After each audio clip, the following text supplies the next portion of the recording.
আজকের পছন্দের গল্প শকুনির ছক। রচনা অনিশ দেব। আনন্দ সান্যাল একটু দ্বিধাগ্রস্তভাবে বসেছিলেন। নিজের সিগারেট লাইটারটা 10 আঙুলে নাড়াচাড়া করছিলেন। আচমকা মুখ তুলে তাকালেন আশিস চৌধুরীর দিকে। অধৈর্যভাবে বললেন, আশিস, কিছু একটা বল। উত্তরে হাসলেন আশিস চৌধুরী। এতটা অধৈর্য হোস না আনন্দ, আমি বোধহয় কিছুটা আশার আলো দেখতে পাচ্ছি। আশিস চৌধুরীর কথা শেষ হবার আগেই দরজা ঠেলে ঘরে ঢুকলো নন্দন দেবনাথ। সাদরে আহ্বান জানালেন আশিস চৌধুরী। এই যে নন্দন, এসো। আনন্দ আজ একটা নতুন ধাঁধা এনেছে আমাদের জন্যে। খুবই আনন্দের কথা আনন্দবাবু, পরিহাস তরল কণ্ঠে বলল দেবনাথ। সাংঘাতিক কঠিন কিছু নিশ্চয়ই নয়। একটা চেয়ার টেনে নিয়ে বসলো দেবনাথ। আমার কাছে অন্তত ব্যাপারটা অত্যন্ত কঠিন, গম্ভীর গলায় জানালেন আনন্দ সান্যাল। এখন আশিসদাই ভরসা, বললেন দেবনাথ। কিন্তু আশিসদা, আগে 1 কাপ চা হয়ে যাক। প্রায় একসঙ্গেই 2 কাপ চা নিয়ে ঘরে ঢুকলো মতি চৌধুরী। মতি, আর 1 কাপ, বললেন আশিস চৌধুরী। আমাদের মিথ্যান্বেষীর জন্য। কিছুক্ষণ পর দেখা গেল সবাই তৈরি হয়ে বসেছেন। মতি চৌধুরীও একপাশে বসেছেন নতুন ধাঁধা শোনার জন্য। আবার কেঁচে গন্ডুস কর আনন্দ, শ্রোতা আরো 2 জন বেড়ে গেল। এ কথা বলে পাইপ ধরালেন আশিস চৌধুরী। আনন্দ সান্যাল গুছিয়ে বসলেন, পুরো ব্যাপারটা মনে মনে সাজানোর চেষ্টা করলেন। তারপর ধীরে ধীরে শুরু করলেন। আশিস, আমার পুরো ব্যাপারটা আবার গোড়া থেকে বলছি। করঞ্জাক্ষ বোস গত মাসের 17 তারিখে মারা যান। আপাত দৃষ্টিতে হার্ট ফেলিওর কেস বলেই মনে হয়েছিল, কিন্তু ওর ভাই ডক্টর নলিনাক্ষ বোসের সন্দেহ করায় ডেড বডি পোস্টমর্টেম করা হয়। তাতে জানা যায় ওর মৃত্যুর কারণ মরফিন হাইড্রোক্লোরাইড। এই পদার্থটি যদি 1 গ্রেন পরিমাণ কারো পেটে যায়, তবে তার জমালয়ে যাওয়া কেউ ঠেকাতে পারবে না। করঞ্জাক্ষ বোসের বডি পোস্টমর্টম করে প্রায় 2 গ্রেন মরফিন পাওয়া গেছে। এ ব্যাপারে পুলিশ মিস্টার বোসের একমাত্র মেয়ে অমিতা বোসকে অ্যারেস্ট করে। ওর এগেনস্টে যেসব প্রমাণ পাওয়া গেছে সেগুলো নাকি মারাত্মক। করঞ্জাক্ষ বোসের স্ত্রী শ্রীমতী অনিমা বোস খুবই ভেঙে পড়েছেন। করঞ্জাক্ষ বোসের বাড়িতে ওর স্ত্রী ও মেয়ে ছাড়া আর থাকেন ওর ভাই নলিনাক্ষ বোস এবং এক ভাগ্নে সুকর্ণ রায়। ওর বাবা মা নেই। আমি তদন্তে নেমে যেসব তথ্য আর প্রমাণ জোগাড় করেছি, তা থেকে অমিতা বোসের ফেভারে কিছুই পাওয়া যায়নি। করঞ্জাক্ষ বোস পয়সাওয়ালা মাঝবয়সী। কলকাতায় তার বসতবাড়ি ছাড়া আরও 2-3টে বাড়ি আছে। নিজের বসতবাড়িটিকে তিনি মন প্রাণ ঢেলে সাজিয়েছিলেন। বাড়িতে ঢুকতেই গেটের কাছে বাঁ দিকে একটি সুন্দর গোলাপ গাছ লতিয়ে উঠেছে। বাড়ির ভেতরে কম্পাউন্ডে একটা বাগান মতো আছে, সেটা নানান সিজন ফ্লাওয়ারে সাজানো। কিন্তু সৌন্দর্যের পূজারী হওয়া সত্ত্বেও করঞ্জাক্ষ বোস চরিত্রহীন মাতাল ছিলেন। মৃত্যুর আগের দিন পর্যন্ত তিনি ওয়াইফের ওপরে অকথ্য টর্চার করেছেন। এমনকি বাধা দিতে এলে মেয়ে অমিতাকেও আঘাত করতে ছাড়েননি। এহেন ব্যক্তির মৃত্যুতে একমাত্র অনিমা দেবী ছাড়া কেউই ঠিক দুঃখিত নন। তবু সকলেই জানতে চান যে করুণার পাত্র এই করঞ্জাক্ষ বোসকে খুন করল কে। নলিনাক্ষ বোস ডাক্তার, বিয়ে করেননি, কোনোদিন কারো সাথে পাঁচে নাক গলাননি। ভাইকে একদম পছন্দ না করলেও মুখ ফুটে সে কথা প্রকাশ করতেন না, কারণ হাজার হলেও ভাইয়ের বাড়িতেই আছেন। সুকর্ণ রায় সত্যি সত্যিই একজন গুড বয়। মেডিকেল কলেজে পড়ে, ক্লাসে বরাবর স্ট্যান্ড করে, স্বভাব চরিত্র ধোয়া তুলসী পাতা। মামার থেকে মামিকে বোধহয় একটু বেশি পছন্দ করে। অত্যন্ত আদর্শবাদী যুবক। অমিতা বোস একটু যে অদ্ভুত ধরনের মেয়ে তাতে সন্দেহ নেই। স্কুল ফাইনাল পাশ করার পর আর পড়াশোনা করেননি, বাড়ির কাজকর্ম করে সময় কাটাতেন। রীতিমতো সুন্দরী। গত মাসের 22 তারিখে, অর্থাৎ খুনের 5 দিন পরে ওকে খুনের অভিযোগে গ্রেপ্তার করা হয়। কিন্তু আশ্চর্য ব্যাপার, নিজের সাফাইয়ে একটা কথাও তিনি এ পর্যন্ত বলেননি কিন্তু আমার ইনটিউশন বলছে অমিতা দেবী নির্দোষ, তিনি খুন করেননি। এইখানে আনন্দ সান্যালকে বাধা দিলেন আশিস চৌধুরী। বললেন, তার মানে তুই বলতে চাইছিস যে অমিতা বোস কাউকে শিল্ড করছেন? এক্স্যাক্টলি তাই, বললেন আনন্দ সান্যাল। নয়তো সে আমাদের একটা কথারও অন্তত প্রতিবাদ করত। আমরা তাকে যা যা বলেছি সবই সে মেনে নিয়েছে। কি কারণে? ভাই? ঠিক আছে, তারপর থেকে বলে যা। হ্যাঁ বলছি, আবার শুরু করলেন আনন্দ সান্যাল। 17 তারিখে বিকেলে খাবার টেবিলে হাজির ছিলেন করঞ্জাক্ষ বোস, অমিতা বোস, সুকর্ণ রায় আর নলিনাক্ষ বোস। অনিমা বোস সেই সময় ঠাকুর ঘরে ছিলেন। অমিতা দেবী সকলের জন্য স্যান্ডউইচ তৈরি করে রান্নাঘরে রেখে মাকে ডাকতে ঠাকুর ঘরে যান। অনিমা বোস মেয়েকে বলেন যে ওর যেতে একটু দেরি হবে। ওখান থেকে মিস বোস গাছে জল দিতে বাগানে যান। প্রায় মিনিট 20 পর তিনি রান্নাঘরে ফিরে যান। গিয়ে দেখেন রান্নাঘরে স্যান্ডউইচের কাছে দাঁড়িয়ে নলিনাক্ষ বোস সন্ধানী দৃষ্টিতে এপাশ ওপাশ চাইছেন। সম্ভবত মিস বোসকে খুঁজছিলেন। অমিতা দেবীকে দেখেই তিনি বললেন, কিরে, আমি তুই কোথায় গিয়েছিলি? আমরা সব টেবিলে বসে থেকে থেকে হয়রান হয়ে গেলাম, তারপর দাদা তোকে ডাকতে পাঠালো। মিস বোস জবাব দিলেন, ছোটকা, তুমি খাবার ঘরে বসো, গিয়ে আমি এক্ষুনি যাচ্ছি। নলিনাক্ষ বোস চলে গেলেন। তখন মিস বোস স্যান্ডউইচগুলো নিয়ে খাবার ঘরে যান। প্রত্যেককে স্যান্ডউইচ পরিবেশন করে নিজেও একটা নেন। এখানে একটা ইন্টারেস্টিং ব্যাপার আছে। করঞ্জাক্ষ বোস চিকেন স্যান্ডউইচ ছাড়া খেতেন না, তাই আর সকলে ভেজিটেবল স্যান্ডউইচ খেলেও তার জন্য চিকেন স্যান্ডউইচের ব্যবস্থা করা হতো। খাওয়া দাওয়ার পর মিস বোস চা তৈরি করেন দুজনের জন্য। দুজন মানে নলিনাক্ষ বোস আর করঞ্জাক্ষ বোস। এছাড়া বাড়ির আর কারো চা খাওয়ার অভ্যেস নেই। এরপর এটো বাসনপত্র নিয়ে মিস বোস রান্নাঘরে চলে যান। প্রায় একই সঙ্গে সুকর্ণ রায় খাবার টেবিল ছেড়ে নিজের ঘরে চলে যান। একটু পরেই নলিনাক্ষ বোস শরীরটা উইক লাগছে বলে বিশ্রাম নেওয়ার জন্য খাবার ঘর ছেড়ে চলে যান। প্রায় 45 মিনিট পর অনিমা বোস ঠাকুর ঘর ছেড়ে নিচে এসে ডক্টর বোসের ঘরে যান। সেখান থেকে খাবার ঘরে গিয়ে দেখেন টেবিলে হুমড়ি খেয়ে পড়ে আছেন করঞ্জাক্ষ বোস। মাথাটা টেবিলে রাখা, খবরের কাগজের ওপর কাত করে শোয়ানো। বাঁ হাতটা ঝুলে আছে টেবিলের বাইরে, ডান হাতটা টেবিলে ভাঁজ করে রাখা। খবরের কাগজের একটা পৃষ্ঠা টেবিলের নিচে পড়ে আছে।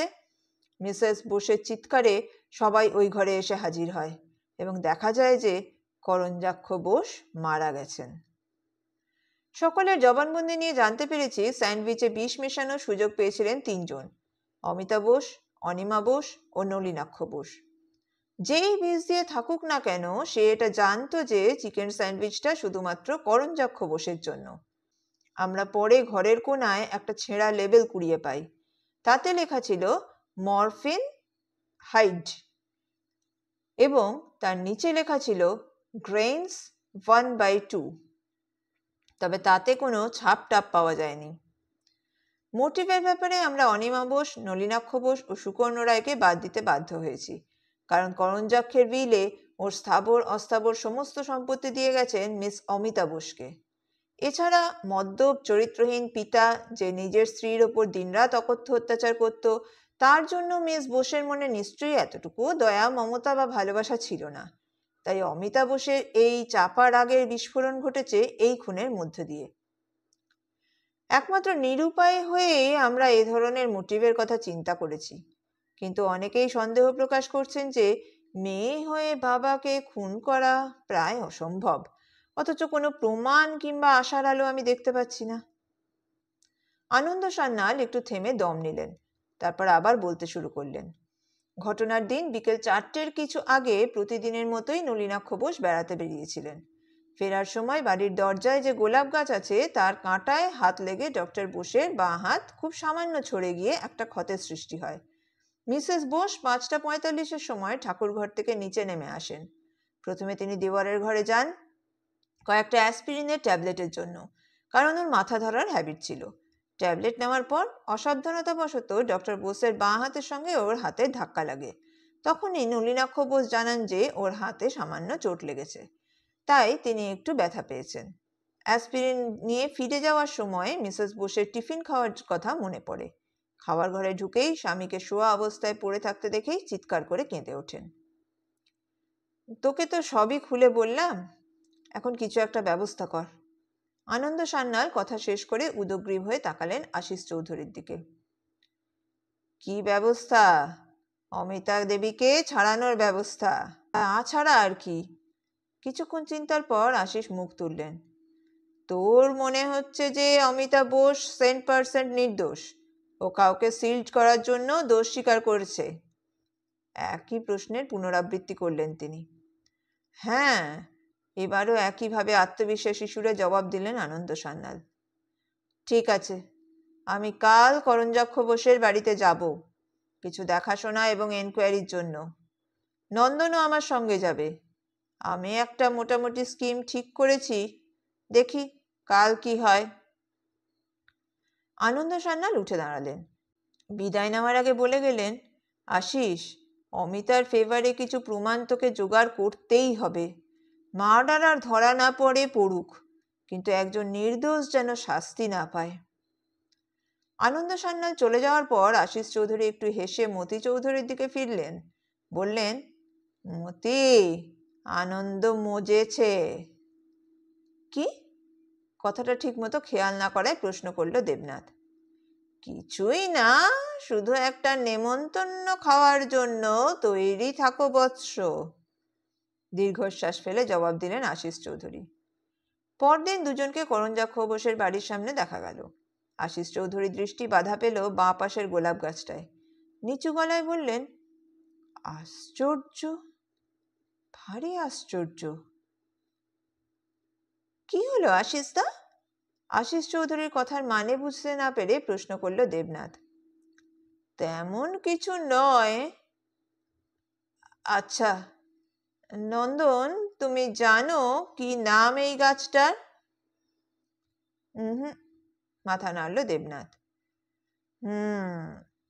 এই গাছটার নাম হলো জেফেরিন ড্রাউহিন। এ ধরনের গোলাপে খুব সুন্দর মিষ্টি গন্ধ হয়, আর রং হয় অনেকটা গোলাপি। এই গাছগুলো মাধবীলতার মতো লতিয়ে বেয়ে ওঠে। এটাকে মোটামুটি ভাবে এক ধরনের লতানো গোলাপ গাছ বলতে পারো। কিন্তু এর মধ্যে আশ্চর্য হওয়ার মতো কি হলো আশিসদা?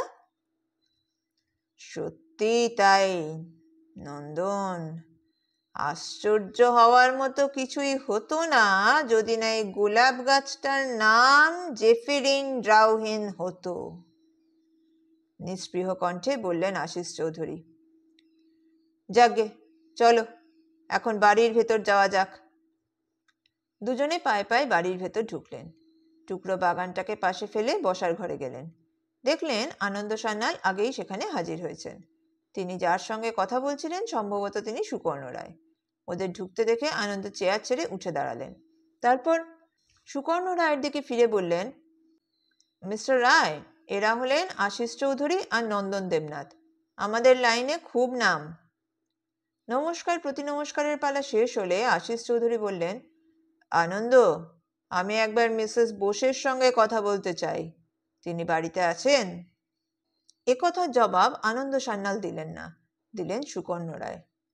মামিমা বোধহয় উপরে পুজোয় ব্যস্ত, আপনারা একটু বসুন, আমি এক্ষুনি ডেকে দিচ্ছি। সুকর্ণ রায় ঘর ছেড়ে বেরিয়ে গেলেন। ছেলেটিকে কেমন বুঝলি? আনন্দ সান্যাল প্রশ্ন করলেন। তার চোখে কৌতুকের হাসি। অতিমাত্রায় স্মার্ট, বলল দেবনাথ। এবং বুদ্ধিমান, জানালেন আশিস চৌধুরী। এমন সময় প্রবেশ করলেন অনিমা বোস। ধীর পায়ে তিনি ঘরে ঢুকলেন। চটপট চেয়ার ছেড়ে সবাই উঠে দাঁড়ালেন। আনন্দ সান্যাল, আপনি বসুন মিসেস বোস, বলে ওকে একটা চেয়ার এগিয়ে দিলেন। শান্ত স্বরে অনিমা বললেন, ঠিক আছে, আপনারা বসুন। সবাই আবার বসলেন। আশিস চৌধুরী মিসেস বোসকে লক্ষ্য করছিলেন। বয়স প্রায় 50। বয়সকালে যে সুন্দরী ছিলেন সেটা স্পষ্ট বোঝা যায়। বিধবা সাজে বেমানান লাগছে। কি করে এই মহিলার ওপর অত্যাচার করতেন করঞ্জাক্ষ বোস? নিতান্ত পশু না হলে এই প্রতিমার উপরে হাত তোলা যায় না। যেন শান্ত স্থির কোনো নীল সায়রের মুখোমুখি বসেছেন আশিস চৌধুরী। বলুন, আপনাদের কি জানার আছে? মিসেস বোসের গলার স্বরে চমক ভাঙল আশিস চৌধুরীর। আনন্দ সান্যালকে ইশারা করতে তিনি পরিচয় করিয়ে দিলেন। এবার নিজেকে তৈরি করে আশিস চৌধুরী প্রথম প্রশ্ন ছুড়লেন। আচ্ছা মিসেস বোস, আপনার স্বামীকে আপনি ভালোবাসতেন? একটু থেমে আবার বললেন, জানি প্রশ্নটা ভীষণ বাজে ধরনের, নিতান্ত অমানুষ না হলে কেউ এই অবস্থায় এরকম প্রশ্ন করে না, কিন্তু এই সিচুয়েশনে আমার কাছে আর কোনো অপশানও নেই। ভালোবাসা বলতে যা বোঝায় তা হয়তো আমার মনে ছিল না, কিন্তু ওর মৃত্যু কামনাও করতাম না, বরং ওর ওপর আমার করুণা হতো। থেমে থেমে জবাব দিলেন তিনি। এবারে মিসহ্যাপের দিন বিকেলের কথা কিছু বলুন। কি করছিলেন আপনি? মোটামুটি যতটা মনে আছে বলার চেষ্টা করছি। আমি 4:30 সময় পুজো করতে 3তলায় যাই। 4:40 নাগাদ, মানে মিনিট 10 পর, অমিতা আমাকে ডাকতে যায়। আমি তখন বলি যে একটু পরে যাচ্ছি। তারপর পুজো সেরে 2-1টা টুকিটাকি কাজ করে নিচে নামতে আমার বেশ দেরি হয়ে যায়। মাথাটা ধরেছিল, তাই তখন আমি ঠাকুরপোর ঘরে যাই অ্যাসপিরিন আনতে।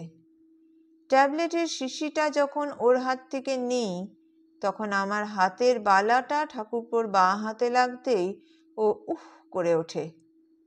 আমি জিজ্ঞেস করি, কি হলো? ও বলল, ও কিছু নয়। আমি চেপে ধরতে তখন ঠাকুরপো বলল, গেটের গোলাপ গাছটার হাত লেগে সামান্য কেটে গেছে। আমি দেখলাম বাঁ হাতের কবজির কাছে 1 ফোঁটা রক্ত জমাট বেঁধে আছে, একটু ফুলে আছে চারপাশটা। বললাম, ওসব বাজে কথা বাদ দিয়ে চটপট ওষুধ লাগাও। আমি ঘর থেকে বেরোতেই আমার খাওয়ার কথা মনে পড়ল। তখন খাওয়ার ঘরের দিকে হাঁটা দিলাম, কিন্তু ঘরে ঢুকেই যা দেখলাম তাতে পাথর হয়ে গেলাম। মিসেস বোসের গলা বুঝে গেল। তিনি মুখ ফিরিয়ে নিজেকে সংযত করার চেষ্টা করতে লাগলেন। আশিস চৌধুরী সেটা লক্ষ্য করলেন। বললেন, ঠিক আছে মিসেস বোস, আর কিছু আমি জানতে চাই না। আপনারা কি কিছু খাবেন? চাটা? ইতস্তত করে প্রশ্ন করলেন অনিমা দেবী। না, তার কোনো দরকার নেই, হেসে বলল দেবনাথ। আপনাকে আর কষ্ট দেব না। আচ্ছা আশিসদা, এবার ওঠা যাক। 3জনেই উঠে দাঁড়ালেন। মিষ্টি হেসে নমস্কার করে বিদায় জানালেন অনিমা বোস। বাড়ির বাইরে এসে আশিস চৌধুরী বললেন, আনন্দ, আজ বিকেলে আমি নলিনাক্ষ বোসের সঙ্গে দেখা করব। তুই এখানে প্রেজেন্ট থাকিস। ঠিক আছে, 4-4:30 মধ্যেই আমি এখানে চলে আসব। এখন চলি। 2জন সেপাই কাছেই দাঁড়িয়েছিল। আনন্দ এগোতে ওরাও স্যারের পিছু নিল। আশিস চৌধুরী এবার তাকালেন হাতঘড়ির দিকে। 12টা বাজতে 10 মিনিট বাকি। বিকেলে ডক্টর নলিনাক্ষ বোসের সঙ্গে মাঝ রাস্তাতেই দেখা হলো। বোধহয় রোজকার ভ্রমণ সেরে বাড়ি ফিরছিলেন। সামনে এগিয়ে গিয়ে নিজের পরিচয় দিলেন আশিস চৌধুরী।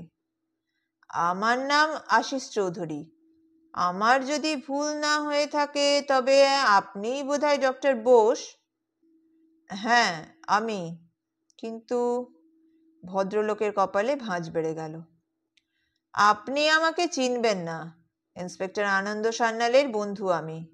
আপনার দাদার মার্ডারের ব্যাপারটা আমাকে ভাবিয়েছে, তাই আপনার সঙ্গে সামান্য একটু আলোচনা করতে চাই, ওই খুনের ব্যাপারটা নিয়েই। চলুন তাহলে বাড়িতে গিয়ে বসা যাক। রাস্তায় দাঁড়িয়ে তো আর কথা হতে পারে না। তাই চলুন। ওরা দুজনে এগিয়ে চললেন বোস ভিলার দিকে। বসবার ঘরে গিয়ে মুখোমুখি বসলেন। একজন কাজের লোককে ডেকে 2 কাপ চা জলখাবারের জন্য বললেন ডক্টর বোস। তারপর আশিস চৌধুরীর দিকে ফিরে বললেন, বলুন মিস্টার চৌধুরী, কি জানতে চান আপনি? আশিস চৌধুরী স্ত্রী দৃষ্টিতে নলিনাক্ষ বোসকে লক্ষ্য করেছিলেন। বয়স 50-55 হবে। মাথায় কাঁচা পাকা চুল, রগের কাছে চুল পুরোপুরি সাদা। ভাবলেশীন ছাঁচে ঢালা মুখ, পায়জামা পাঞ্জাবি পরে বেশ মানিয়েছে। এমন সময় চা জল খাবার হাতে ঢুকলেন অনিমা বোস। এ কি বৌদি, তুমি কেন? আশ্চর্য হলেন ডক্টর বোস। সুরেনের কি হলো? তোমাকে বারণ করলেও তুমি শুনবে না, বলে আর কি হবে? একটু রেগেই কথা শেষ করলেন তিনি। ঠাকুরপো, আমার কোনো অসুবিধে হয়নি, তাছাড়া একটু আধটু কাজ করলে কি আছে? হাসি মুখে তরল কণ্ঠে জবাব দিলেন মিসেস বোস। তারপর আশিস চৌধুরীকে লক্ষ্য করে বললেন, মিস্টার চৌধুরী, কত দূর কি হলো? অর্থপূর্ণভাবে থামলেন তিনি। চেষ্টা তো করছি, মৃদুস্বরে বললেন আশিস চৌধুরী। কিন্তু তিনি ভাবছিলেন অনিমা বোসের মানসিক দৃঢ়তার কথা। এত বড় আঘাতে মনে মনে ভেঙে পড়লেও বাইরে তা এতটুকুও প্রকাশ করছেন না। আশ্চর্য। দেখুন কি করতে পারেন, বলে একটা দীর্ঘশ্বাস ফেলে ঘর ছেড়ে চলে গেলেন মিসেস বোস। আশিস চৌধুরী চায়ের কাপে চুমুক দিয়ে প্রশ্ন করার জন্য তৈরি হলেন। ঠিক তখনই ঘরে ঢুকলেন আনন্দ সান্যাল, সঙ্গে দুজন পুলিশ কনস্টেবল।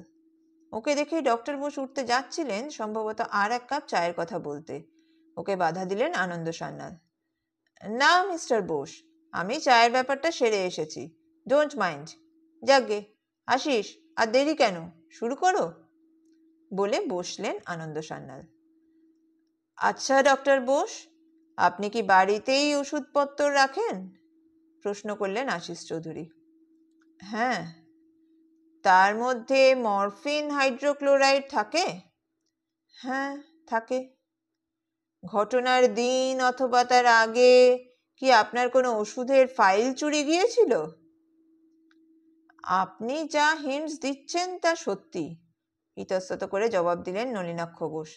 গত মাসের 16 তারিখে রাতে আমি লক্ষ্য করি যে আমার স্টক থেকে একটা মরফিনের ফাইল হারিয়ে গেছে। হারিয়ে গেছে বলছেন কেন? প্রথমে ভেবেছিলাম তাই, কিন্তু এখন বুঝতে পারছি হারিয়ে নয়, চুরি গিয়েছিল ওটা। আপনি এ নিয়ে কোনো হইচই করেননি? হ্যাঁ, বৌদিকে দাদাকে জিজ্ঞাসা করেছিলাম, তাছাড়া অনেক খোঁজাখুঁজিও করেছিলাম, কিন্তু কোথাও পাইনি। পরে ভেবেছি যে আমার নিজের হয়তো হিসাবে ভুল হয়েছে, তাই ও নিয়ে আর চিন্তা করিনি। আপনি সুকর্ণবাবুকে প্রশ্ন করতে পারতেন, তিনি হয়তো তার কোনো দরকারে নিয়ে থাকতে পারেন। ও নর্মালি আমার কাছ থেকে কোনোদিন ওষুধ নেয় না, আর নিয়ে থাকলে ও আমাদের খোঁজাখুঁজি করতে দেখে আমাকে জানাতো। তাছাড়া নেওয়ার সময় আমাকে বলেই নিত সুকর্ণ। ভদ্রলোকের যুক্তিনিষ্ঠ মানসিকতার পরিচয় পেয়ে বেশ অবাক হলেন আশিস চৌধুরী। একটু থেমে বললেন, ডক্টর বোস, এবার আপনাকে যে প্রশ্নটা করব সেটার উত্তর খুবই গুরুত্বপূর্ণ এবং এ বিষয়ে আপনার মতামত ভীষণ ইম্পর্টেন্ট। বলুন, আপনার দাদার ক্যারেক্টার কি টাইপের ছিল? এই সম্বন্ধে আপনার ধারণা কি? বলাটা কি উচিত হবে? ইতস্তত করে বললেন ডক্টর বোস। তবু এটুকু আমি বলবো যে দাদা মানুষ ছিলেন না। তার মুখ কুঁচকে গেল, সম্ভবত ঘেন্নায়। আপনার মতামতের জন্য ধন্যবাদ, কিন্তু মিস্টার চৌধুরী, দেখবেন একথা যেন বৌদি জানতে না পারে। আপনি নিশ্চিন্ত থাকতে পারেন, আশ্বাস দিলেন আশিস চৌধুরী। আচ্ছা, এবার ঘটনার দিন বিকেলে যা যা যেভাবে ঘটেছিল বা আপনি যেভাবে ঘটতে দেখেছিলেন তা খুলে বলুন। তার মানে আমার whereabouts? সে তো পুলিশকে একবার বলেছি। আনন্দ সান্যালের ওপর একবার চোখ বুলিয়ে বিরক্ত স্বরে জবাব দিলেন তিনি। আমি আপনার মুখ থেকেই আবার শুনতে চাই, মৃদুস্বরে বললেন আশিস চৌধুরী। কিছুক্ষণ নীরবতার পর মুখ খুললেন ডক্টর নলিনাক্ষ বোস। ঠিক মতো মনে নেই, তবু যতটা পারি গুছিয়ে বলছি। সেটা ছিল 17 তারিখ বিকেল প্রায় 4:30টার সময় আমি প্রতিদিনের মতো ইভিনিং ওয়াক সেরে বাড়ি ফিরি।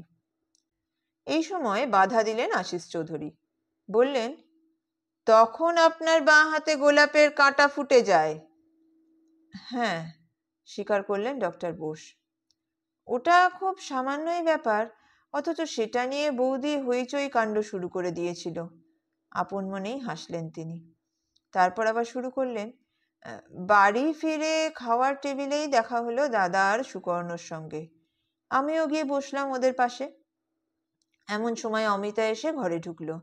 বলল, তোমাদের খাবারটা দিই এখন? দাদা বললেন, হ্যাঁ দে। অমিতা চলে গেল। সুকর্ণর সঙ্গে আমার টুকটাক কিছুক্ষণ কথা হলো।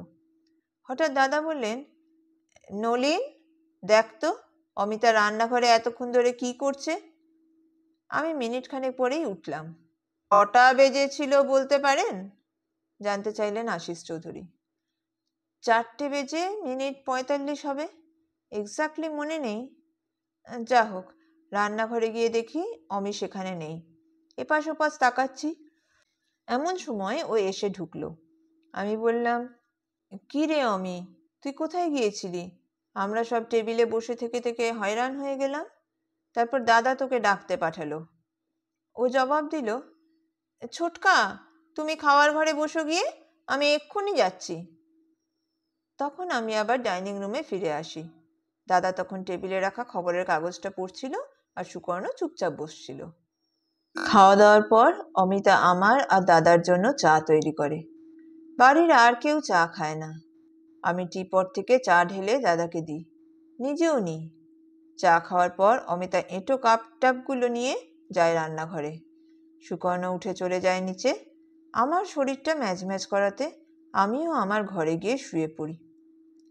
প্রায় 5:45 সময় বৌদি এলো অ্যাসপিরিন ট্যাবলেট নিতে। ট্যাবলেট দেওয়ার সময় বৌদির বালায় আমার বাঁ হাতের কবজিতে ঠোকা লাগে। আমি যন্ত্রণায় উহ করে উঠি। বৌদির পীড়াপিড়িতে আমি কিভাবে হাতে কেটে গেছে সেটা বলি। তখন বৌদি আমাকে ওষুধ লাগাতে বলে চলে যায়। তার মিনিট খানেক পরেই বৌদির চিৎকার আমার কানে আসে। নলিনাক্ষ বোস থামলেন। ডক্টর বোস, আপনার কাটা জায়গাটা দেখাবেন? এখন আর কিছুই বুঝতে পারবেন না, তবে দেখতে চান দেখুন। নিস্পৃহ গলায় একথা বলে নলিনাক্ষ বোস বাঁ হাতটা বাড়িয়ে দিলেন আশিস চৌধুরীর দিকে। খুঁটিয়ে লক্ষ্য করলেন আশিস চৌধুরী। এতদিন পর ক্ষতের কোনো চিহ্নই আর নেই। আচ্ছা ডক্টর বোস, হাত তুলে নমস্কার জানালেন আশিস চৌধুরী। আজ আমরা উঠি, রাত হয়ে গেল। আচ্ছা, নমস্কার। বাইরে বেরিয়ে আশিস চৌধুরী বললেন, আনন্দ, স্যান্ডউইচে মরফিন মেশানোর সুযোগ ডক্টর বোস পেয়েছিলেন। কখন? যখন তিনি অমিতা বোসকে ডাকতে রান্নাঘরে যান। কিন্তু আশিস, তা যদি হতো তবে অমিতা বোস একটু অন্যরকম জবানবন্দি দিতেন। তার মানে? উৎসুক হলেন আশিস। মিস বোস যদি কাকাকে শিল্ড করতে চাইতেন তবে বলতেন যে তিনি গাছে জল দিয়ে রান্নাঘরে যাওয়ার পর ডক্টর বোস ওকে খুঁজতে রান্নাঘরে আসেন, তাই না? চিন্তিতভাবে বললেন আশিস চৌধুরী। ব্যাপার ক্রমশ ঘোরালো হয়ে উঠছে। পরদিন সকালে আশিস চৌধুরী একাই বোস ভিলার দিকে রওনা দিলেন। আজ তিনি সুকর্ণ রায়ের সঙ্গে কথা বলবেন। কোথায় যেন একটা ফাঁক থেকে যাচ্ছে। অদ্ভুত প্রকৃতির মানুষ ছিলেন করঞ্জাক্ষ বোস। যতই দিন গেছে মৃত্যু ততই নিশ্চিতভাবে ওর দিকে এগিয়ে এসেছে। তিনি কি ঘুণাক্ষরেও ভেবেছিলেন যে ওর প্রিয় চিকেন স্যান্ডউইচেই ওর মৃত্যু ডেকে আনবে? পায়ে পায়ে বোসভিলার সামনে এসে হাজির হলেন আশিস চৌধুরী। দরজার সামনেই সুকর্ণ রায়ের সঙ্গে দেখা হলো। বোধহয় বাড়ি থেকে বেরোচ্ছিলেন। আশিস চৌধুরীকে দেখে সপ্রশ্ন দৃষ্টিতে তাকালেন। উত্তরে হাসলেন আশিস চৌধুরী। আপনাকেই দরকার, কিছু কথা ছিল। আসুন, ভেতরে আসুন। আশিস চৌধুরীকে ভেতরে নিয়ে চললেন সুকর্ণ রায়। সুকর্ণের বয়স 26-27, মুখমণ্ডলে বুদ্ধির ছাপ, অতল চোখে সপ্রতিভ দৃষ্টি, সরু গোঁফ, তীক্ষ্ণ নাক, পরনে সাহেবি পোশাক। ড্রয়িং রুমে গিয়ে বসলেন দুজনে। কোনো রকম ভূমিকা না করেই প্রশ্ন করলেন আশিস চৌধুরী, মিস্টার রায়, আপনি এখানে মামার কাছে আছেন, তাই না? হ্যাঁ, মাথা নিচু করে জবাব দিলেন সুকর্ণ রায়। কিছু মনে করবেন না, আমাদের সব ব্যাপারেই নির্লজ্জ হতে হয়, সেই জন্য আমাদের কেউ পছন্দ করে না। চেষ্টা করে হাসলেন আশিস চৌধুরী। ছি ছি মিস্টার চৌধুরী, আপনি একই বলছেন। আমি কিছুই মনে করিনি। আপনি বলুন, আর কি জানতে চান? আপনি জানতেন যে একটা মরফিন হাইড্রোক্লোরাইডের ফাইল গত মাসের 16 তারিখে, মানে আপনার বড় মামা মারা যাওয়ার আগের দিন থেকে ডক্টর বোসের স্টক থেকে চুরি গেছে? হ্যাঁ, ছোট মামাই আমাকে বলেছিলেন সে কথা। আমি শুনে খুবই অবাক হয়েছিলাম, কারণ আজ পর্যন্ত ছোট মামার স্টক থেকে কোনোদিনও কিছু চুরি যায়নি। চুরি যায়নি বলতে আপনি কি হারায়নি বলতে চাইছেন?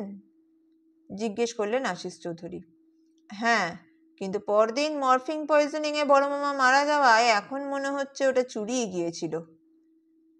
আচ্ছা, আপনার বড় মামা ব্যবহার কেমন ছিল? আমার সঙ্গে ভালো ব্যবহারই করতেন। আমার সঙ্গে কথাটার উপরে জোর দিলেন সুকর্ণ। তার মানে আর সবার সঙ্গে ওর ব্যবহার ভালো ছিল না? দেখুন, ব্যাপারটা ডেলিকেট, সেটা কি বলা ঠিক হবে? ইতস্তত করতে লাগলেন সুকর্ণ রায়। আপনি যা বলবেন তা আমি ছাড়া আর কেউ জানবে না, আপনি নিশ্চিন্ত থাকতে পারেন, সুকর্ণকে আশ্বাস দিলেন আশিস চৌধুরী। ব্যাপারটা কি জানেন, মামা একজন ড্রাঙ্কার্ড ছিলেন। হয়তো সেই জন্যই মামার ব্যবহার একটু রুক্ষ ছিল। মামিমার ওপর তিনি যা টর্চার করতেন সেটা আর কেউ হলে হয়তো সহ্য করতো না, আবেগের গলায় বললেন সুকর্ণ। আর কেউ বলছেন কেন? আপনার মামিমাও হয়তো সহ্য করেননি, তাই? ইঙ্গিতপূর্ণ দৃষ্টিতে সুকর্ণর দিকে তাকালেন আশিস চৌধুরী। অসম্ভব, উত্তেজিত হয়ে বললেন সুকর্ণ। কেন অসম্ভব কেন? কারণ মামিমা সেখানে স্পটে ছিলেন না। স্যান্ডউইচে মরফিন মেশানোর জন্য স্পটে থাকার দরকার হয় না মিস্টার রায়। যাকগে, বাজে কথায় সময় নষ্ট করে লাভ নেই। 17 তারিখের বিকেলের ঘটনাগুলো আপনি আপনার কাছ থেকে একবার শুনতে চাই। মিস্টার চৌধুরী, এতদিন পরে স্মৃতি কিছুটা ঝাপসা হলেও হতে পারে, তবে আপনার বুঝতে বোধহয় অসুবিধা হবে না। 4:20 নাগাদ আমি খাওয়ার টেবিলে যাই। ওখানে বড় মামা একাই ছিলেন, একটু পরে ছোট মামা আসেন। অমিতা এসে জিজ্ঞেস করলো খাবার দেবে কিনা। বড় মামা বললেন হ্যাঁ দে। ও চলে যাওয়ার পর ছোট মামার সঙ্গে ওয়েদার নিয়ে কিছুক্ষণ কথাবার্তা হয়। অমিতার দেরি দেখে বড় মামা হঠাৎ ছোট মামাকে খোঁজ নিতে পাঠালেন। ছোট মামা চলে গেলেন। বড় মামা আমাকে জিজ্ঞাসা করলেন সুকর্ণ পড়াশোনা কেমন চলছে ইত্যাদি। আমি বললাম হচ্ছে একরকম। এরপর বড় মামা চুপচাপ খবরের কাগজ নিয়ে পড়তে লাগলেন।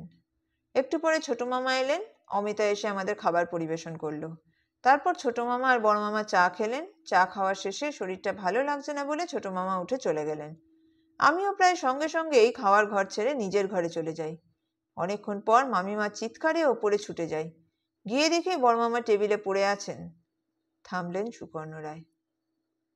আপনি তো ডাক্তারি পড়েন, মরফিন হাইড্রোক্লোরাইড সম্বন্ধে আপনার মত কি? প্রশ্ন করলেন আশিস চৌধুরী। আমার চেয়ে ছোট মামাই হয়তো ভালো বলতে পারবেন। আমি আপনার কাছ থেকেই শুনতে চাই। 1 গ্রেন মরফিন একজন মানুষের পক্ষে যথেষ্ট, জানালেন সুকর্ণ। এতক্ষণ ধরে এক নাগাড়ে প্রশ্নের উত্তর দিয়ে সুকর্ণ একটু বিরক্ত হচ্ছিলেন। ওর মুখে এবার সেই বিরক্তির ছাপ দেখা গেল। আপনি কি চান বলুন তো?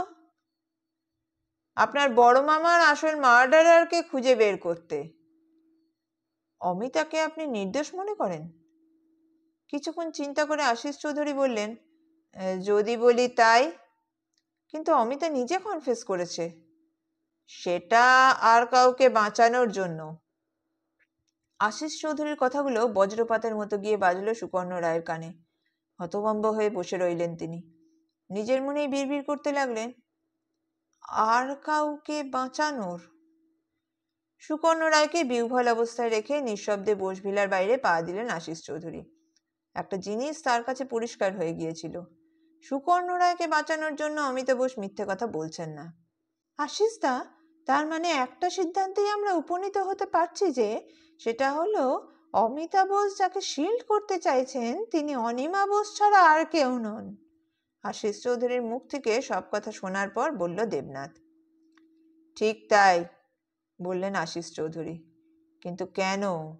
মিসেস বোসের অ্যালিবাইতে কি কোনো ফাঁক আছে?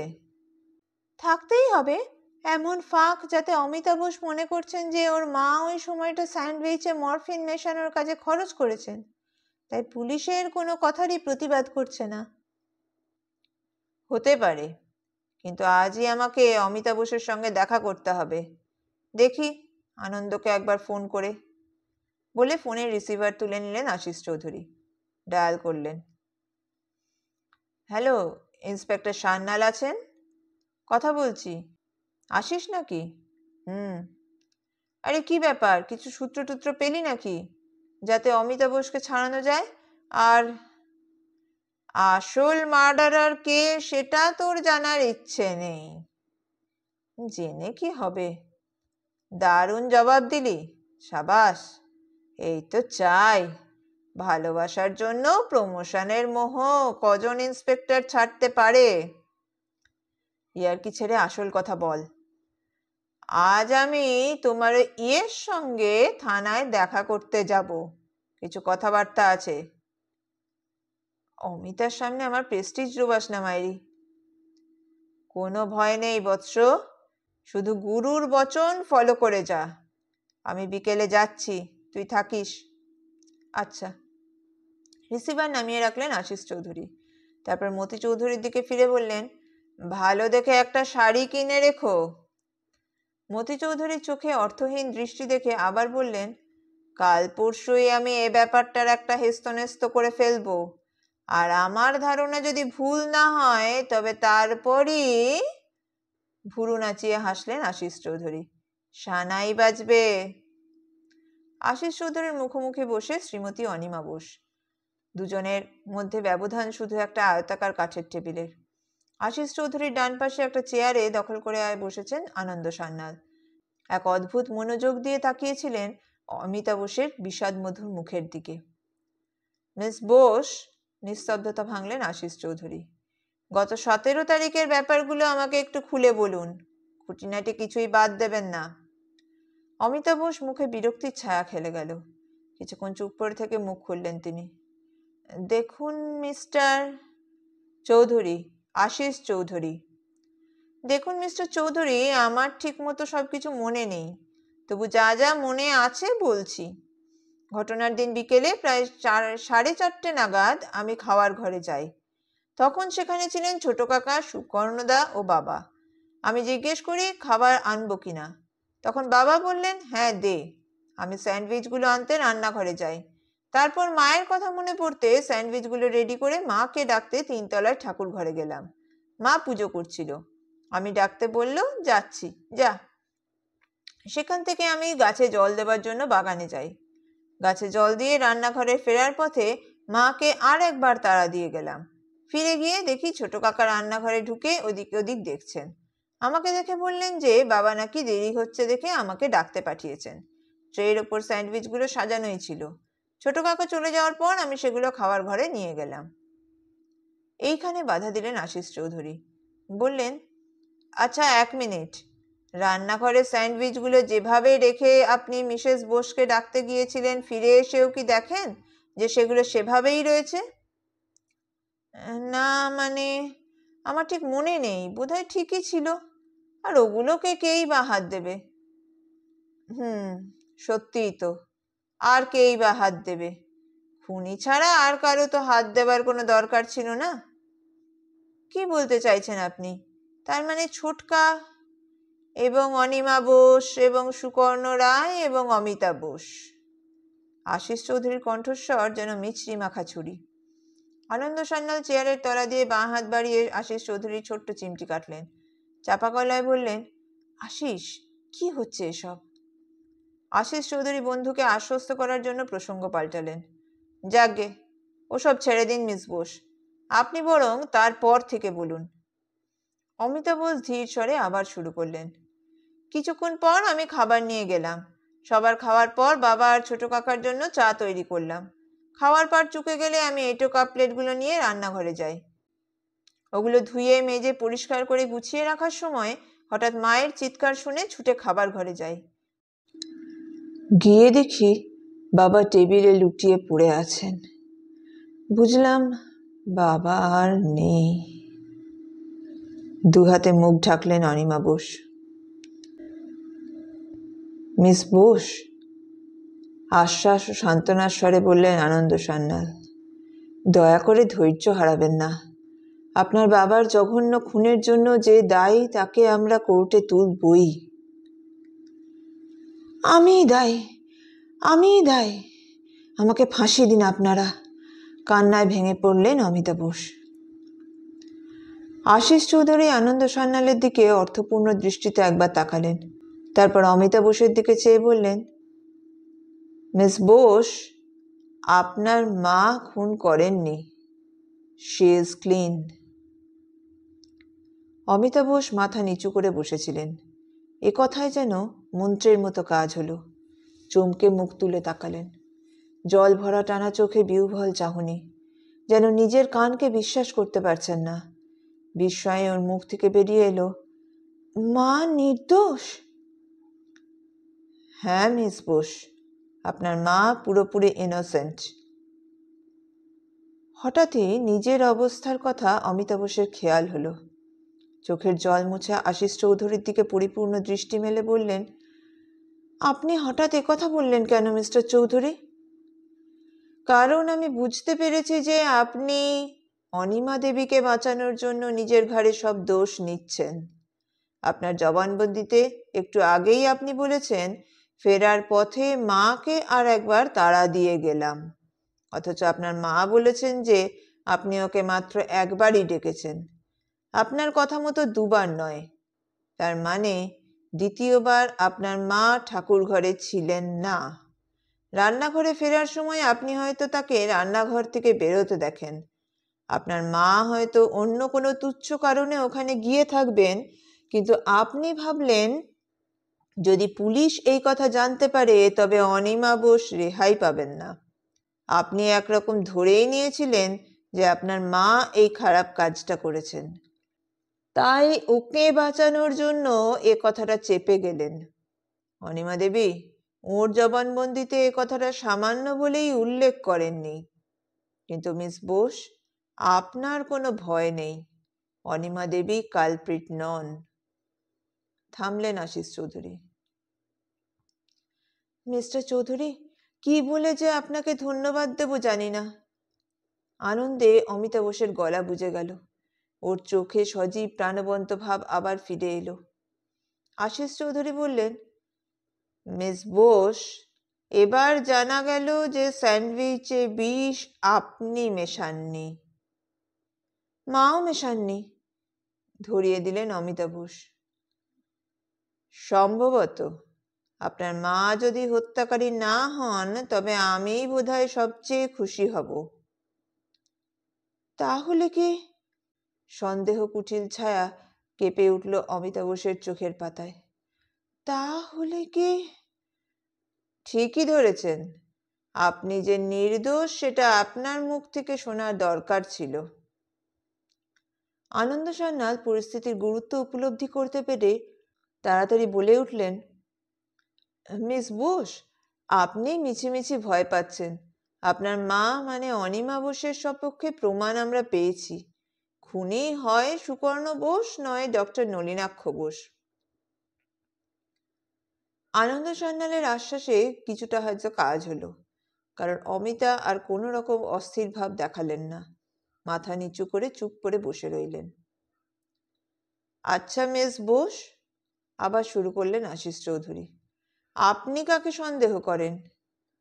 কি করে বলবো, দ্বিধাগ্রস্তভাবে বললেন অনিমা। আপনার বাবা কি সুইসাইড করতে পারেন বলে মনে হয়? কখনো নয়, দৃঢ় কণ্ঠে জবাব দিলেন অমিতা বোস। করঞ্জাক্ষ বোস অদ্ভুত ধরনের মানুষ ছিলেন, আপন মনেই বললেন আশিস চৌধুরী। যাক মিস বোস, আমার আর কিছু জানার নেই। চেয়ার ঠেলে উঠে দাঁড়ালেন। যাওয়ার আগে আনন্দ সান্যালকে বললেন, আনন্দ, মিস বোসকে আমার দায়িত্বে ছেড়ে দেওয়ার ব্যবস্থা করিস। আমি এক্ষুনি সব ব্যবস্থা করে ফেলছি, চটপট জবাব দিলেন আনন্দ সান্যাল। হঠাৎ কি মনে পড়তেই যেতে গিয়েও ঘুরে দাঁড়ালেন আশিস চৌধুরী।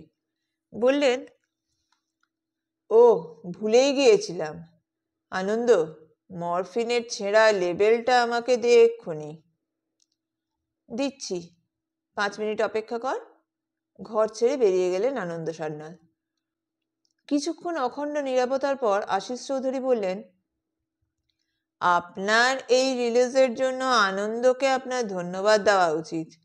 ও দিনরাত ঘোরাঘুরি করে আমার কাছে গিয়ে নানাভাবে আমাকে কনভিন্স করিয়েছে যে আপনি নির্দোষ।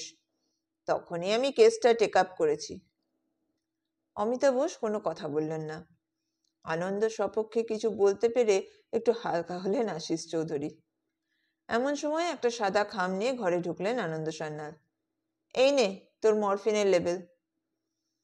হাত বাড়িয়ে খামটা নিলেন আশিস চৌধুরী। লেবেলটা হাতে ধরছি কিন্তু, বলে ওটাকে বের করলেন খামের ভেতর থেকে। কিন্তু বের করেই চমকে উঠলেন। এ কি? মুখে বললেন, আনন্দ, লেবেলটার ব্যাপারে আমি যা ভাবছি তা যদি সত্যি হয়, তাহলে মার্ডারার কে তা আমি হয়তো ধরে ফেলেছি। আশ্চর্য। আচ্ছা আনন্দ, আগামীকাল বিকেলে সবাইকে আসতে বলিস আমার বাড়িতে। আর তুই মার্ডারারকে অ্যারেস্ট করে নিয়ে যাওয়ার জন্য তৈরি হয়ে আসিস। আমি তোর জন্য ওয়েট করব। দ্রুত পদে থানা থেকে বেরিয়ে গেলেন আশিস চৌধুরী। নাটকের শেষ অঙ্ক। শেষ দৃশ্যে আশিস চৌধুরীর বাড়ির ড্রয়িং রুমে। এক নজর দেখলেই বোঝা যায় মঞ্চসজ্জার প্রতি যথেষ্ট মনোযোগ দিয়েছেন তিনি। 9টা চেয়ার গোল করে সাজানো, মাঝের খালি জায়গাটায় দাঁড়িয়েছেন আশিস চৌধুরী। পাইপ জ্বালিয়ে এক মুখ ধোঁয়া ছাড়লেন। ওর চোখের নজর সবার মুখের ওপর দিয়ে পিছলে গেল। মতি চৌধুরী, নন্দন দেবনাথ, আনন্দ সান্যাল, অমিতা বোস, অনিমা বোস, নলিনাক্ষ বোস, সুকর্ণ রায় ও আরও দুজন অপরিচিত ভদ্রলোক। সকলেই দুচোখ মেলে তাকিয়ে আছেন আশিস চৌধুরীর দিকে। উৎকণ্ঠা সুতোয় ঝুলছেন যেন প্রত্যেকে। এই দুজন ভদ্রলোকের সঙ্গে বোধহয় আপনাদের আলাপ নেই। অপরিচিত দুজনকে দেখিয়ে আশিস চৌধুরী শুরু করলেন। ইনি হলেন mister Amitabh Bhattacharya, doctorate in chemistry, এবং ইনি হলেন মিস্টার সোমনাথ ঘোষ, করঞ্জাক্ষ বোসের অ্যাটর্নি। আজ এখন যে সমাধান আমি আপনাদের সামনে পেশ করব, তাতে এদের অবদান কম নয়। করঞ্জাক্ষ বোস নিজেই নিজের মৃত্যুবীজ পুঁতেছিলেন। ওর মৃত্যু রহস্য এতই অদ্ভুত যে শুনলে অবাক হতে হয়। হত্যাকারী তার পরিকল্পনায় বিদ্যে বুদ্ধির চমৎকার মিলন ঘটিয়েছে। আপনারা জানেন করঞ্জাক্ষ বোস মারা গেছেন মরফিন হাইড্রোক্লোরাইড পয়জনিংয়ে। সেই অনুযায়ী মরফিনের একটা ছেঁড়া লেবেলও আমরা ঘটনাস্থলে পেয়েছি। এই সেই লেবেল। পকেট থেকে ছেঁড়া লেবেলটা বের করে সবাইকে দেখালেন আশিস চৌধুরী। আপাত দৃষ্টিতে মনে হতে পারে যে এটা মরফিন হাইড্রোক্লোরাইডের লেবেল। আনন্দর মুখে শুনে আমিও তাই ভেবেছিলাম, কিন্তু লেবেলটি দেখা মাত্রই আমার সন্দেহ হয়। লেবেলে মরফিন শব্দের এম অক্ষরটি ছোট হাতের। কিন্তু কেন? আমি সন্দেহ যাচাই করতে একজন কেমিস্ট অ্যান্ড ড্রাগিস্ট এর দোকানে গেলাম। লেবেলটা দেখিয়ে জানতে চাইলাম সেটা মরফিনেরই লেবেল কিনা। ভদ্রলোক সেটিকে এক নজর দেখেই বললেন যে না, ছেঁড়া লেবেলটি মরফিনের হলে এম অক্ষরটি বড় হাতের হতো। আমার ধারণা যে ঠিক সেটা প্রমাণ হয়ে গেল। কিন্তু তাই যদি হয়, তবে কিসের লেবেল এটি? ভদ্রলোককে আমি প্রশ্ন করলাম, আপনি কি বলতে পারেন এটা কিসের লেবেল? তিনি জবাব দিলেন, হ্যাঁ, কেন পারবো না। কিসের? অ্যাপোমরফিন হাইড্রোক্লোরাইডের লেবেল। এটা দেখে আর কিছু কি বলা সম্ভব? হ্যাঁ, ছেঁড়া লেবেলের নিচের অংশে যে গ্রেনস 1/2 লেখা আছে তা আসলে 1/20 হবে। লেবেলটি ছেঁড়া হওয়ায় 2 এর পর 0টি বাদ গেছে। এ কথা শুনে আমি খুবই অবাক হয়ে যাই। তাহলে কি করঞ্জাক্ষ বোস মরফিন হাইড্রোক্লোরাইডে মারা যাননি? কিন্তু তা কি করে হয়? কারণ পোস্টমর্টেম রিপোর্টে নির্ভুলভাবেই বলছে যে করঞ্জাক্ষ বোসের মৃত্যুর জন্য দায়ী শুধুমাত্র মরফিন হাইড্রোক্লোরাইড, অন্য কিছু নয়। তবে এই অ্যাপোমরফিন হাইড্রোক্লোরাইডের ছেঁড়া লেবেলটা অকুস্থলে কে রাখলো? যিনি রেখেছেন তিনিই হত্যাকারী। আচ্ছা ডক্টর ভট্টাচার্য, আপনি কি দয়া করে বলবেন এই অ্যাপোমরফিন হাইড্রোক্লোরাইডের প্রপার্টি কি এবং কিভাবে এটা তৈরি হয়? বলে সপ্রশ্ন দৃষ্টিতে অমিতাভর দিকে তাকালেন আশিস চৌধুরী। চারপাশে একবার নজর বুলিয়ে গলা খাকারি দিয়ে উঠে দাঁড়ালেন অমিতাভ। বললেন, মিস্টার চৌধুরী, আপনাকে আমি আগেও একবার বলেছি, এখনো বলছি, মরফিনকে ডাইলিউট হাইড্রোক্লোরাইড অ্যাসিডের সঙ্গে সিল্ড টিউবে গরম করে স্যাপনিফাই করলে অ্যাপোমরফিন হাইড্রোক্লোরাইড তৈরি হয়। কিন্তু মিস্টার চৌধুরী, আপনি এই অ্যাপোমরফিনের পেছনে এতক্ষণ ধরে লেগে আছেন কেন? অসহিষ্ণু হয়ে বলে উঠলেন সুকর্ণ রায়।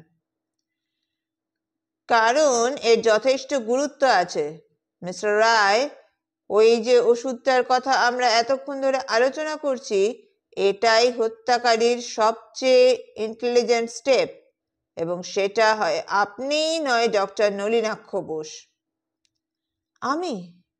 নিজের বুকে ডান হাতের বুড়ো আঙুল ঠেকিয়ে সবিস্ময়ে প্রশ্ন করলেন সুকর্ণ রায়। হ্যাঁ, আপনিও সন্দেহের পাত্র ছিলেন, কিন্তু এখন সমস্ত সন্দেহ, উৎকণ্ঠা, উত্তেজনায় ইতি টেনে আমি জানাতে বাধ্য হচ্ছি যে মার্ডারার আমাদের খুব চেনা, এই রহস্যযজ্ঞের হোতা ডক্টর নলিনাক্ষ বোস। সব চোখের তীক্ষ্ণ দৃষ্টি নিমেষে গিয়ে পড়ল ডক্টর বোসের মুখে। সেটা লক্ষ্য করে রাগে উঠে দাঁড়ালেন নলিনাক্ষ বোস। প্রায় চিৎকার করে উঠলেন, stop talking nonsense, mister detective. You are a liar, damn liar. আপনিও কিন্তু মিথ্যে কথা বলায় কম যান না ডক্টর বোস। ব্যঙ্গের হাসি হেসে আশিস চৌধুরী বললেন, নইলে এ কথাটা একবার ভাবেননি কেন যে বোসভিলার গোলাপ গাছটার নাম জেফেরিন ড্রাইহেন? তার মানে? নলিনাক্ষ বোস চেঁচিয়ে উঠলেন, সম্ভবত মনের জোর ফিরে পাওয়ার জন্য, কিন্তু ধপ করে আবার বসে পড়লেন চেয়ারে। তার মানে অতি সরল, শান্ত স্বরে বললেন আশিস চৌধুরী। ওই গাছ থেকে কাঁটার আঘাত পাওয়া? I am helpless to say that it is quite impossible, কারণ ওই গোলাপ গাছটায় কোনো কাঁটা নেই। জেফেরিন ড্রাউহিন গোলাপ গাছে কোনো দিন কাঁটা হয় না। ঘরের মধ্যে যেন আকাশ ভেঙে পড়ল। রিয়েলি? সুকর্ণ রায়ের কণ্ঠ সরব হলো। নলিনাক্ষ বোস হায়নার হাসি হেসে উঠে দাঁড়ালেন। ওর পা দুটো বেঁকে গেল, হাতের আঙুলগুলো গুটিয়ে ধীরে ধীরে যেন নেকড়ের থাবার চেহারা নিল। মুখে রাগে কুঁচকে গেল, চোখ লালচে হয়ে উঠল। হাত বাড়িয়ে দাঁত খিচিয়ে তিনি শয়তানের প্রতিমূর্তির মতো ঝাঁপিয়ে পড়লেন আশিস চৌধুরীর দিকে। ওর কষ বেয়ে লালা গড়িয়ে পড়ছিল। You dirty dog, I will kill you. Ananda Sanyal আধ ঘন্টার মধ্যেই ফিরে এলেন। নিজের ছেড়ে যাওয়া চেয়ারটা দখল করে বসলেন। আশিস বাকিটা। ঘরে নলিনাক্ষ বোস ছাড়া সকলেই উপস্থিত। ডক্টর বোসের শূন্য চেয়ারটা দখল করলেন আশিস চৌধুরী এবং বলতে শুরু করলেন, আমি যখন বোসভিলায় প্রথম যাই তখন আমার চোখে পড়ে গোলাপ গাছটা। দেখে অবাক হয়ে যাই। নন্দনকে আমি সে কথা বলি। অবশ্য অবাক হওয়ার কারণ হলো ওই জাতের গোলাপ গাছে কাঁটা হয় না। তাহলে নলিনাক্ষ বোসের জবানবন্দিতে আনন্দ সান্যালের কাছে মিথ্যে কথা বললেন কেন? এই সামান্য মিথ্যে কথাটার কি প্রয়োজন ছিল? হ্যাঁ, প্রয়োজন ছিল। সব শুনলেই আপনারা বুঝতে পারবেন। এবং এই সামান্য মিথ্যে কথাটা বলার জন্যই নলিনাক্ষ বোসের ওপর আমার নজর পড়ে। করঞ্জাক্ষ বোসের মার্ডারের ইনভেস্টিগেশনের সময় সকলের লক্ষ্য ছিল স্যান্ডউইচের দিকে, কিন্তু চায়ের কথা কেউ ভেবেও দেখেননি। প্রথমে আমিও এটা ভাবিনি, বরং আমি মিসেস বোসকেই সন্দেহ করতে শুরু করি, কারণ ওর জোরালো মোটিভ। কিন্তু আনন্দের কাছ থেকে ছেঁড়া লেবেলটা পাওয়ার পর সেটার ব্যাপারে খোঁজ নিতে গিয়েই আসল রহস্যটা আমার কাছে ক্লিয়ার হয়। ঘটনার দিন চা খেয়েছিলেন দুজন, নলিনাক্ষ বোস এবং করঞ্জাক্ষ বোস। তিনি আমাকে বলেছিলেন আমি চা ঢেলে দাদাকে দিই এবং নিজেও খাই। করঞ্জাক্ষ বোস তখন খবরের কাগজ পড়ছিলেন। অমিতা বোস চা দিয়ে যাওয়ার পর ডক্টর বোস তাতে মরফিন মেশান। তারপর সেই চা দুজনে খেলেন। এটা করার কারণ ছিল একটাই, তা হলো সকলের যেন ধারণা হয় মরফিন মিস্টার বোসের পেটে গেছে স্যান্ডউইচের মাধ্যমে, চায়ের মাধ্যমে নয়। অবশ্য চায়ে মরফিন মেশানোর জন্য ডক্টর বোস একটা বিরাট ঝুঁকি নিয়েছিলেন। তার উদ্দেশ্য প্রায় সফল হতে চলেছিল, কারণ পোস্টমর্টম করে বিষ প্রয়োগের মাধ্যম বোঝা সম্ভব নয়। কিন্তু যেহেতু একই চা খেয়ে ডক্টর বোসের কিছু হয়নি, তাই সবাই ধরে নিলেন মরফিন মেশানো হয়েছে স্যান্ডউইচে, চায়ে নয়। মরফিন খাওয়ার পর তার অ্যাকশন শুরু হতে কিছুটা সময় লাগে। চা খাওয়ার পর ডক্টর বোস টেবিল ছেড়ে নিজের ঘরে যান। সেখানে গিয়ে তাড়াহুড়ো করে বাঁ হাতের কবজিতে অ্যাপোমরফিন হাইড্রোক্লোরাইডের একটা ইঞ্জেকশন নেন। এটা নেওয়ার মিনিট খানেকের মধ্যেই কাজ শুরু হয়। ডক্টর বোসের পাকস্থলীর সব খাবারই বমি হয়ে যায়। এর ফলে ওর আর মারা যাওয়ার ভয় রইল না। বমি করার পর ওর শরীর স্বাভাবিক কারণেই দুর্বল হয়ে পড়ে, তাই তিনি নিজের ঘরেই বিশ্রাম করতে থাকেন। এরপর অ্যাসপিরিন নিতে এসে অনিমা দেবী ডক্টর বোসের বাঁ হাতে ইঞ্জেকশন নেওয়ার জায়গায় এক ফোঁটা রক্ত দেখতে পেয়ে অস্থির হয়ে ওঠেন। ডক্টর বোস পড়লেন বিপদে। তিনি বুঝলেন বৌদি এ নিয়ে চেঁচামেচি শুরু করবে, তাই তাড়াতাড়ি একটা কৈফিয়ত দিয়ে বোঝালেন যে বাইরের গোলাপ গাছটার কাঁটায় খোঁচা লেগে গেছে। তাড়াতাড়িতে এই ব্যাখ্যাটাই ওর মনে এসেছিল, কিন্তু তিনি এটা জানতেন না বা খেয়াল করেননি যে ওই গোলাপ গাছটায় কোনো কাঁটা নেই। এছাড়াও চা খাওয়ার আগে কেউই ডক্টর বোসের হাতের ক্ষতটা দেখেননি, কারণ ডক্টর বোস ইঞ্জেকশন নিয়েছিলেন চা খাওয়ার পর। তাই কারো পক্ষে চা খাওয়ার আগে ক্ষতটা দেখা সম্ভব ছিল না। ডক্টর বোস ঘটনার আগের দিন রাতে রটিয়ে দেন যে ও স্টক থেকে মরফিনের একটা ফাইল চুরি গেছে। এতে সন্দেহটা সবার ওপরেই পড়ার সুযোগ গেল। আসলে ওর স্টক থেকে কোনো কিছু চুরি যায়নি। অ্যাপোমরফিনের ছেঁড়া লেবেলটা ঘটনাস্থলে কি করে পাওয়া গিয়েছিল তা এখনো আমি জানি না। হতে পারে ডক্টর বোস ইচ্ছে করেই ওটা ওখানে ফেলে রেখেছিলেন, যাতে ওটাকে মরফিনের লেবেল মনে করে আমরা ধাঁধায় পড়ি। আবার এও হতে পারে যে ওটা সম্পূর্ণ অজান্তেই ওখানে থেকে গিয়েছিল। কিন্তু যেভাবেই পাওয়া গিয়ে থাকুক না কেন, ওই লেবেলটা আর একটা গোলাপ গাছই ডক্টর বোসের সমস্ত পরিকল্পনা বানচাল করে দিয়েছে। সবকিছু জানার পরও আমি ডক্টর বোসের মোটিভ খুঁজে পাইনি। এ বিষয়ে সোমনাথ বাবু আমাকে যথেষ্ট সাহায্য করেন। বাস্তবের সঙ্গে অনুমানকে যোগ করে মোটিভ সম্পর্কে যে সিদ্ধান্তে আমি আসতে পেরেছি তার দুটো ব্যাখ্যা হতে পারে। এক, মিসেস বোসকে নলিনাক্ষ বোস ভালোবাসতেন, যার জন্য উনি দাদাকে খুন করেছেন। আমার কাছে তিনি মিস্টার বোস সম্পর্কে এই মন্তব্য করেছিলেন যে দাদা মানুষ ছিলেন না। এ থেকে আভাস পাওয়া যায় তিনি বৌদিকে হয়তো ভালোবাসতেন। দ্বিতীয় যে ব্যাখ্যাটা পাওয়া যায় তা হলো করঞ্জাক্ষ বোসের বিল। মিস্টার ঘোষ আমাকে জানান যে করঞ্জাক্ষ বোস মৃত্যুর দিন 15 আগে বিল পাল্টেছিলেন। প্রথম উইলে ওর সমস্ত সম্পত্তির ওয়ারিশ ছিলেন ডক্টর নলিনাক্ষ বোস, আর দ্বিতীয় উইলে ওর সমস্ত সম্পত্তির একমাত্র ওয়ারিশ করেন অমিতা বোসকে।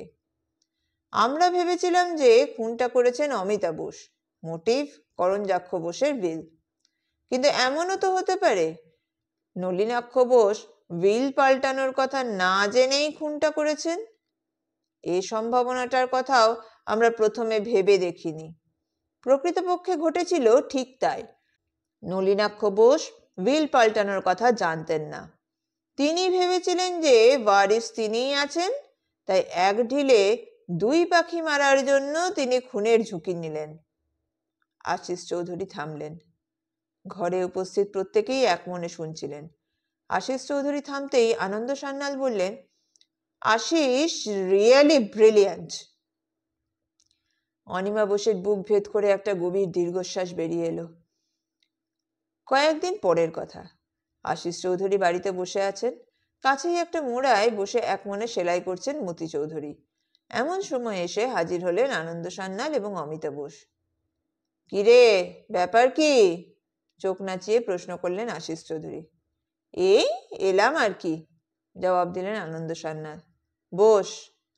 অমিতা, আপনিও বসুন। একটু থেমে আবার বললেন, মিস বোস, আনন্দ দেখছি আসল অপরাধীকে পাকড়াও করেছে। কোনো জবাব দিলেন না অমিতা বোস, লজ্জায় চোখ নামালেন। তুই না একটা আনন্দ সান্যাল হন্তদন্ত হয়ে বলে উঠলেন। তার হবে না? ভোটে জিতে ভোটারকে আর কেই বা মনে রাখে, কপট ক্রোধে বললেন আশিস চৌধুরী। মিস বোস তোর মতো একটা আস্ত গাধার মধ্যে কি যে খুঁজে পেল ছাই বুঝি না। এবার চাপা কণ্ঠে প্রতিবাদ করে অমিতা বোস বললেন, আশিস দা, আপনি না ভীষণ বাজে। সিলিং এর দিকে চেয়ে উদাসভাবে কড়িকাঠ গুনতে গুনতে আর চোখে মতির দিকে চেয়ে জবাব দিলেন আশিস চৌধুরী, কেউ কেউ তা বলে বটে। এ কথা বলে উচ্চরোলে হাসতে যাচ্ছিলেন, কিন্তু মতির চোখের দিকে চোখ পড়তেই হাসির দমকটাকে গোটা কয়েক ঢোক গিলে চটপট সামলে নিলেন। আশিসের মুখের অবস্থা দেখে ঘর কাঁপিয়ে হেসে উঠলেন আনন্দ সান্যাল আর অমিতা বোস।